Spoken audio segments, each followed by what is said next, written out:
आज जिस आइडिया पे हम बात कर रहे हैं वो सुनने में बहुत सीधा साधा लगता है, पर असल में ये दिमाग हिला देने वाला है। आइडिया ये है कि हम और आप एक चीज हैं ही नहीं, हम खरबों जिंदगियों का एक एक चलता फिरता शहर है। और इन छोटी छोटी जिंदगियों को हम कोशिकाएं यानी सेल्स कहते हैं। बिल्कुल, और ये सिर्फ कोई फिलॉसफी की बात नहीं है। ये एक हकीकत है जो हमारे जीने मरने का तरीका तय कर रही है। हमारा शरीर एक नहीं बल्कि खरबों कोशिकाओं का एक समाज है, और जब इस समाज में बगावत होती है तो उसे हम बीमारी कहते हैं। और इसी बगावत को समझने और सुलझाने की कहानी हमें मिली है सिद्धार्थ मुखर्जी की किताब the song of the cell से। आज हम इसी कहानी की पड़ताल करेंगे। ये सफ़र शुरू होता है कोई 350 साल पहले, जब एक कपड़ा व्यापारी ने पानी की एक बूंद में झांका, और ख़त्म होता है आज के अस्पताल में, जहां एक छोटी बच्ची को बचाने के लिए डॉक्टर उसके अपने ही शरीर में एक गृह युद्ध छेड़ देते हैं। इंसानों को जन्म देने की कहानी है। ऐसे इंसान जिन्हें अपनी ही कोशिकाओं को फिर से प्रोग्राम करके ठीक किया जा रहा है। ये विज्ञान के साथ साथ हिम्मत, उम्मीद और कभी-कभी दिल टूटने की भी कहानी है। तो चलिए इस कहानी को जरा शुरू से खुलते हैं। ठीक है, तो ये सब शुरू कहाँ से हुआ? हमें इन कोशिकाओं के बारे में पहली बार पता चला कैसे? इसकी शुरुआत किसी बड़ी यूनिवर्सिटी लैब से नहीं हुई, बल्कि 1670 के दशक में हॉलैंड के एक शहर डेल्फ्ट से हुई। वहां एंटनी वॉन ल्यूवेनहॉक नाम का एक कपड़ा व्यापारी था। उसका काम था धागों की क्वालिटी जांचना, जिसके लिए वो खुद अपने हाथों से छोटे छोटे माइक्रोस्कोप बनाता था, जो उस जमाने के हिसाब से बहुत शक्तिशाली थे। मतलब उसका मकसद विज्ञान नहीं बल्कि अपना बिजनेस था। हाँ, शुरू में तो यही था, लेकिन वो बहुत जिज्ञासु आदमी था। एक दिन धागे देखने के बजाय उसने अपने माइक्रोस्कोप के नीचे बारिश के पानी की एक बूंद रख दी, और जो उसने देखा उसने उसकी दुनिया हमेशा के लिए बदल दी। उसे क्या दिखा? पानी की वो शांत दिखने वाली बूंद असल में हजारों छोटे छोटे तैरते हुए जिंदा जीवों से भरी हुई थी। वो इधर उधर भाग रहे थे, घूम रहे थे। ल्यूवेनहॉक ने उन्हें एनिमैल्क्यूल्स कहा, मतलब छोटे जानवर। उसने बाद में लिखा, मेरी आंखों को आज तक इससे बड़ा सुख नहीं मिला जितना पानी की एक बूंद में हजारों जीवित प्राणियों को देखने से मिला। उसने एक अदृश्य ब्रह्मांड खोज लिया था जो हमारी नाक के ठीक नीचे मौजूद था। ये बात मुझे बहुत दिलचस्प लगती है कि विज्ञान की इतनी बड़ी खोज किसी प्रशिक्षित वैज्ञानिक से नहीं बल्कि एक कपड़ा व्यापारी की दुकान से शुरू हुई। क्या उस समय के वैज्ञानिकों ने उसकी बात पर यकीन किया? बिल्कुल नहीं। यही तो कहानी का मजा है। लंदन की रॉयल सोसाइटी, जो उस समय विज्ञान का सबसे बड़ा अड्डा थी, उसने ल्यूवेनहॉक पर शक किया। उन्हें लगा कि ये कोई धोखेबाज है जो कहानियां बना रहा है। एक तो वो कोई वैज्ञानिक नहीं था, ऊपर से वो अपने माइक्रोस्कोप बनाने का राज किसी को बताता नहीं था। अच्छा, मतलब वो अपनी टेक्नोलॉजी को लेके बहुत सीक्रेट था। हाँ, तो रॉयल सोसाइटी ने रॉबर्ट हुक नाम के एक बड़े वैज्ञानिक को भेजा कि जाकर जांच करो। हुक ने भी माइक्रोस्कोप से चीजें देखी थी, लेकिन उसने कॉर्क की मृत कोशिकाओं में सिर्फ खाली डिब्बे या सेल्यूले देखे थे। ल्यूवेनहॉक ने पहली बार जीवित गतिशील कोशिकाओं को देखा था। जब हुक ने खुद ल्यूवेनहॉक के माइक्रोस्कोप से उस अदृश्य दुनिया को देखा, तब जाकर वैज्ञानिक समुदाय ने उसकी बात मानी। ये जुनून की जीत थी।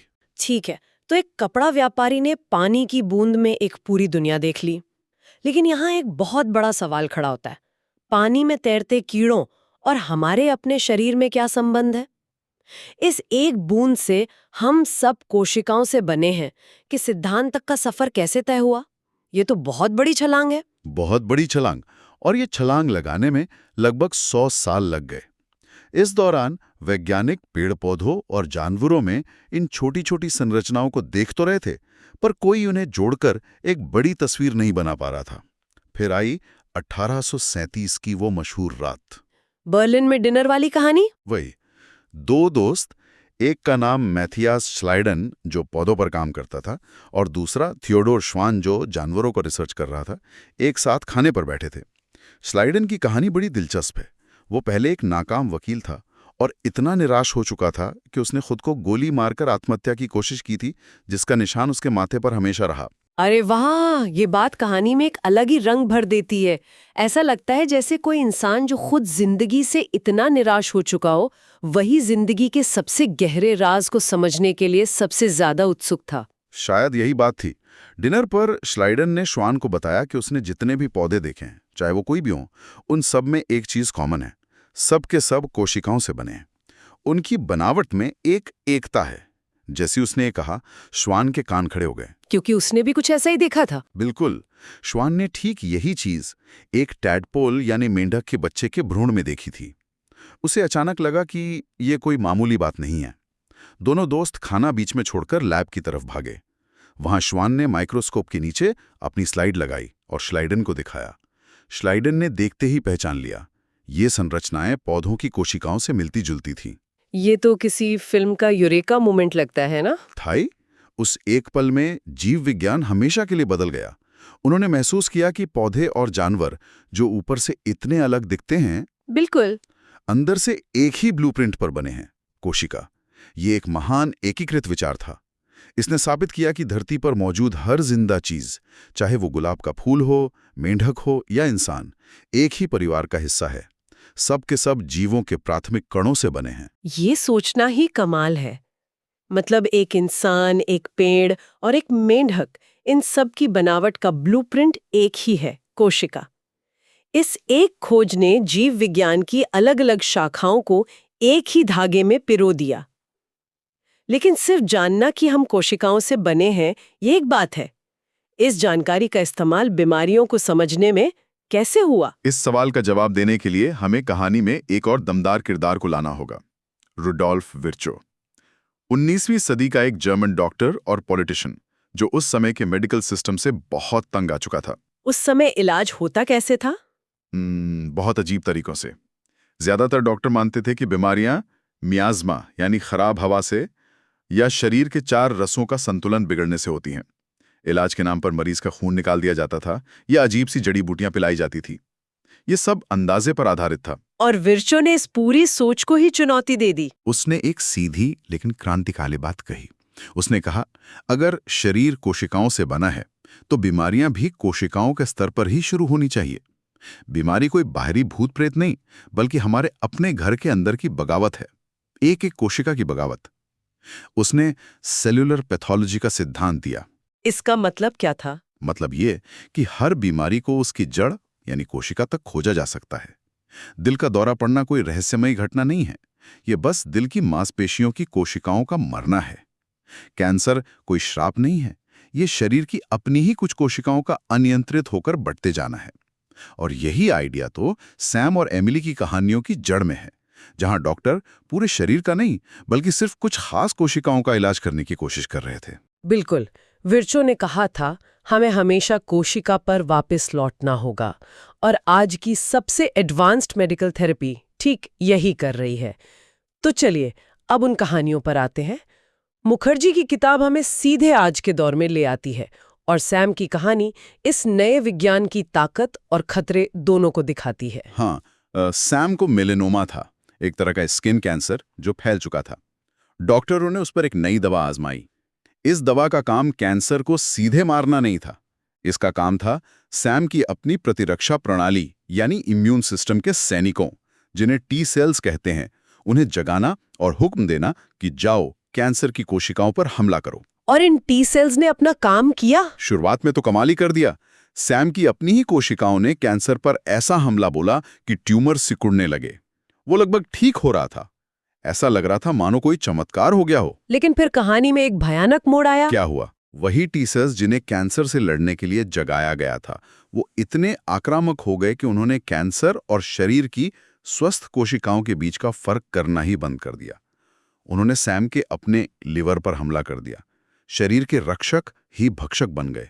ये तो बहुत भयानक है। मतलब जिस सेना को देश की रक्षा के लिए बनाया गया था, वही अपने ही नागरिकों को मारने लगी। ठीक यही हुआ।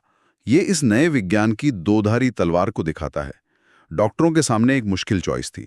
अगर वो टी सेल्स को शांत करते ताकि लिवर बच सके तो कैंसर वापस आ जाता, और अगर वो कैंसर से लड़ने के लिए टी सेल्स को एक्टिव रखते तो लिवर फेल हो जाता। आखिर में इस कश्मकश में सैम की जान चली गई। ये कहानी हमें बताती है कि हम कोशिकाओं के इस समाज को उकसा तो सकते हैं, पर इसे पूरी तरीके से नियंत्रित करना अब भी बहुत मुश्किल है। सैम की कहानी दिल तोड़ने वाली है और ये दिखाती है कि खतरा कितना बड़ा है। तो फिर एमिली व्हाइटहेड की कहानी में ऐसा क्या अलग था? एक छोटी बच्ची जिसे ल्यूकीमिया था और सारे इलाज फेल हो चुके थे। सैम के अनुभव के बाद डॉक्टरों ने उस पर कुछ भी नया आजमाने की हिम्मत कैसे की? हिम्मत इसलिए की क्योंकि एमिली के पास कोई और रास्ता बचा ही नहीं था। वो मरने वाली थी। इसलिए डॉक्टरों ने एक और भी ज्यादा रेडिकल मतलब प्रायोगिक तरीका आजमाया, जिसे आज हम कार टी सेल थेरेपी कहते हैं। ये सैम वाले इलाज से कैसे अलग था? सैम की केस में दवा शरीर के अंदर जाके टी सेल्स को जगा रही थी। एमिली के केस में डॉक्टरों ने उसकी टी सेल्स को शरीर से बाहर निकाला, लाखों करोड़ों कोशिकाओं को। फिर लैब में जेनेटिक इंजीनियरिंग का इस्तेमाल करके उन्होंने उन टी सेल्स को अपग्रेड किया। उन्होंने एक वायरस की मदद से टी सेल्स में एक नया जीन डाला। एक नया जीन? किस लिए? ये जीन एक तरह का जीपीएस सिस्टम था। ये टी सेल्स को सिखाता था कि ल्यूकीमिया की कोशिकाएं कैसी दिखती हैं, ताकि वो सिर्फ और सिर्फ उन्हीं पर हमला करें और स्वस्थ कोशिकाओं को छोड़ दें। इन जेनेटिकली मॉडिफाइड सुपरचार्ज कोशिकाओं को लैब में करोड़ों की संख्या में उगाया गया और फिर वापस एमिली के शरीर में डाल दिया गया। तो एक तरफ सैम की कहानी है जहां शरीर की अपनी कोशिकाएं ही दुश्मन बन गईं। यहाँ तो डॉक्टरों ने जानबूझकर सुपरसैनिक बनाए थे। क्या एमिली के साथ भी वैसा ही खतरा नहीं था? मतलब ये सुपरचार्ज कोशिकाएं कहीं बेकाबू तो नहीं हो गई? खतरा तो था और शुरुआत में ऐसा ही लगा। परिणाम सैम की तरह ही भयावह थे। एमिली के शरीर में एक भयानक प्रतिक्रिया हुई, जिसे साइटोकाइन स्टॉर्म कहते हैं। ये साइटोकाइन स्टॉर्म क्या होता है? आसान भाषा में कहें तो ये सुपरचार्ज्ड टी कोशिकाएं कैंसर पर हमला करते हुए इतना शोर मचाने लगीं कि पूरी प्रतिरक्षा प्रणाली पागलों की तरह सक्रिय हो गई। वो कैंसर पर तो हमला कर ही रही थी, लेकिन साथ ही एमिली के अपने स्वस्थ अंगों को भी दुश्मन समझ बैठी। शरीर के अंदर ही एक भयानक गृहयुद्ध छिड़ गया था। उसका ब्लड प्रेशर गिरने लगा, उसे तेज बुखार हो गया और वो कोमा में चली गई। तो फिर वो बची कैसे? यहां डॉक्टरों की समझ काम आई। उन्होंने महसूस किया कि इस तूफान का कारण एक खास प्रोटीन है, IL-6, और किस्मत से गठिया के इलाज के लिए एक दवा मौजूद थी जो इसी प्रोटीन को ब्लॉक करती थी। उन्होंने एमिली को वो दवा दी, तूफान थम गया और जब एमिली कोमा से जागी तो डॉक्टर ये देखकर हैरान रह गए कि उसके शरीर में कैंसर की एक भी कोशिका नहीं बची थी। वो सुपरसैनिक अपना काम कर चुके थे। एमिली आज 10 साल बाद भी पूरी तरह स्वस्थ है। कमाल है। तो यही है मुखर्जी का नया इंसान का मतलब, कोई रोबोट या साइबॉर्ग नहीं। जी, कोई साइंस फिक्शन रोबोट नहीं, बल्कि सैम और एमिली जैसे असली इंसान, जिन्हें उनकी ही कोशिकाओं को संशोधित करके फिर से प्रोग्राम करके ठीक किया गया है। ये उन बीमारियों से लड़ने की शुरुआत है जो कभी लाइलाज मानी जाती थीं, और ये सब मुमकिन हुआ क्योंकि हम ल्यूवेनहॉक से लेकर विरशो तक के सफर में अपनी बनावट की सबसे गहरी समझ तक पहुंचे हैं। तो हमने 17वीं सदी के कपड़ा व्यापारी के बारिश की बूंद में झांकने से लेकर आज एक मरीज की अपनी ही कोशिकाओं से कैंसर का इलाज करने तक का ये लंबा सफर देखा। अगर इस पूरी कहानी का सार निकालना हो तो वो क्या होगा? सार वही है जो विरचो ने 100 साल से भी पहले कहा था। जीवन, स्वास्थ्य और बीमारी को समझने के लिए हमें हमेशा कोशिका पर वापस लौटना होगा। हमारा शरीर कोई एक मशीन नहीं है। ये खरबों जिंदा इकाइयों का एक जटिल, सहयोगी और कभी-कभी झगड़ालू समाज है। हर कोशिका की अपनी एक जिंदगी है और साथ ही वह एक बड़े जीव का हिस्सा भी है। चिकित्सा का भविष्य इसी समाज को समझने और उसके साथ मिलकर काम करने में है। कभी हमें इस समाज में शांति स्थापित करनी होती है और कभी-कभी, जैसा एमिली के मामले में हुआ, हमें सही दुश्मन के खिलाफ गृहयुद्ध छेड़ना पड़ता है। और अंत में हमारे सुनने वालों के लिए एक सवाल।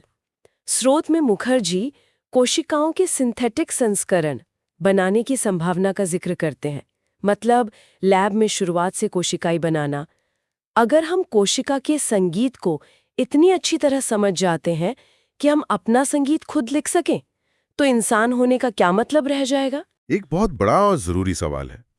अगर कोशिका जीवन की मूल इकाई है और हम इन मूल इकाइयों को खुद बनाना शुरू कर देते हैं, तो हम सिर्फ जीवन की मरम्मत नहीं कर रहे होंगे, हम जीवन का निर्माण कर रहे होंगे। तब हम प्रकृति के संगीतकार बन जाएंगे और ये एक ऐसी दुनिया होगी जिसके नियम और नैतिक सवाल आज की दुनिया से बहुत अलग होंगे।